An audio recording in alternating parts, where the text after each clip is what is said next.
আসসালামু আলাইকুম। কোনো কিছু করতে গেলেই মনে করেন যে আপনার বিএনপির থেকে বেটু আসে, হ্যাঁ?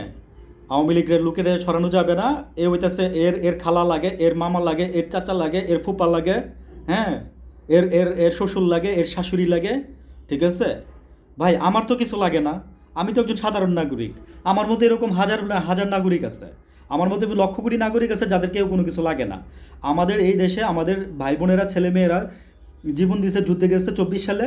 এইগুলা দেখার জন্য না তো ভাই, এইগুলা দেখার জন্য না, ঠিক আছে? আপনারা সুবিধা নেবেন, আপনারা ব্যক্তি হিসাব ব্যক্তি ব্যক্তি মানে স্বাধীনতায় শুধু সুবিধা নেবেন, আপনারা এগুলোর জন্য তো ভাই দেশ স্বাধীন করে নেয় মানুষ, ঠিক আছে? আজকে একটা হই হই হই রই রই ব্যাপার শুরু হয়ে গেছে দেশের মধ্যে। আরে মানে ইউনূস সরকার কিছু বলতেছে না, করতেছে না। হাসিনা যেমন এদের মনে করে যে পেদাইতো, পাশার মধ্যে এদের বাড়ি দিত, ঠিক আছে? কোনো কিছু করলে হের হের ইয়ার বাইরে, তখন মনে করেন যে খুব ভালো ছিল, ঠিক আছে? হাসিনার আমলে পুলিশও মনে করেন যে তার মতো করে নিছিল, হ্যাঁ? পুলিশ মনে করে যে ভাই ওর আমলেও তো মনে করেন যে ঘুষ খাওয়ার সেক্টর মনে করেন যে কোনোটা বাদ ছিল না, কিন্তু এই সরকারের আমলে কী হইতেছে? এই সরকারের আমলে কি ঘুষ, হ্যাঁ কমছে, কিছুটা কমছে, কিন্তু মনে করেন যে কই শেষ তো হয়ে যায় নাই। ঘুষের দুর্নীতি তো মনে করেন যে নির্মূল উৎপায় ফেলানো যায় না, কেন যায় নাই? যারই সরাইতে যেতেছে ভাই, যে ঘুষ খাচ্ছে তার বিরুদ্ধে মনে করেন যে কিছু হচ্ছে, সেখানেই মনে করেন যে এইসব বিএনপি বেটু দিচ্ছে। এর খালা লাগে, এর মামা লাগে, এর ফুপা লাগে, চাচা লাগে, বা এরে দাঁড়া যাবে না, এরে ছাড়া যাবে না। আজকে হান্নান ভাই আইসা মনে করেন যে আপনার একটা অনুষ্ঠান এসে খাচ্ছে, বলতেছে ভাই যারে নিয়ে মনে করেন যে যাদেরকে নিয়ে মনে করেন যে আগাইতে যায় এত মিথ্যাচার করে, হ্যাঁ সামনে এসে বলবে যে মনে করেন যে ভিতরে একটা মিটিংয়ে গিয়ে বলবে যে হ্যাঁ ঠিক আছে ঠিক আছে ঠিক আছে, আর বাইরে এসে মনে করেন যে আপনার হই হই লই লই লই কাণ্ড শুরু করে দিবে।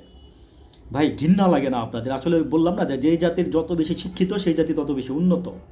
যেই জাতি যত বেশি শিক্ষিত সেই জাতি তত বেশি উন্নত। আমাদের বললাম না যে আমাদের স্কুল কলেজের থেকে তো মনে করি যে এই যে গত 16টা বছরে তো হাসিনা মনে করি যে মূর্খের মানে পিন্ডি বানাই দিছে এই বাংলাদেশটারে। হাসিনা বাংলাদেশটারে মূর্খের পিন্ডি বানাই দিচ্ছে, ঠিক আছে? মনে করেন যে কী আর বলবো, মানে ভালো যারা নাকি পড়াশোনা করছে শিখছে তাদেরকেও মনে করেন যে ভুলভাল বই ছাপাইয়া মনে করেন যে আপনার বানাই দিয়ে মনে করেন যে দুনিয়ার ভুল শিখাইছে, ঠিক আছে? আজকে এই যে 24-এর শহীদদের মনে করে যে স্থান দেবে না, এই অন্তর্বর্তীকালীন সরকারের এই যে শিক্ষামন্ত্রী বলতেছে ওদের কোনো কিছু লেখা থাকবে না। ভাই কেন, কেন লেখা থাকবে না? আমি একটা ভিডিওতে বলছিলাম যে বীরশ্রেষ্ঠ হামিদুরের কথা, মতিউরের কথা যদি লেখা থাকে তাহলে ওদের কথা লিখতে হবে, ঠিক আছে? শিখাইছেন না? ঝাড়ু দেয় কেমনে, ডিম বাজে কেমনে, কাপড় গুছায় কেমনে, দাঁত ব্রাশ করে কেমনে, এগুলো শেখানোর কোনো কাজ? হ্যাঁ, ঘরে মা বোন নাই, ঠিক আছে?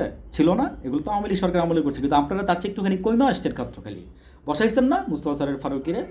হ্যাঁ, মনে করছে কালচারের তো 12টা বাজাই দিচ্ছে, আবার তারই নিয়েই বসাইছেন, আবার তারই নিয়ে আপনারা বসাইছেন। এত প্রতিবাদ করার পরে মনে করেন যে লোকটার এখান থেকে আপনারা সরাইলেন না, ঠিক আছে? আজকে যে প্রতিবাদী কণ্ঠ হচ্ছে মনে করেন যে তারই মনে করেন যে মানে 12টা বাজতেছে।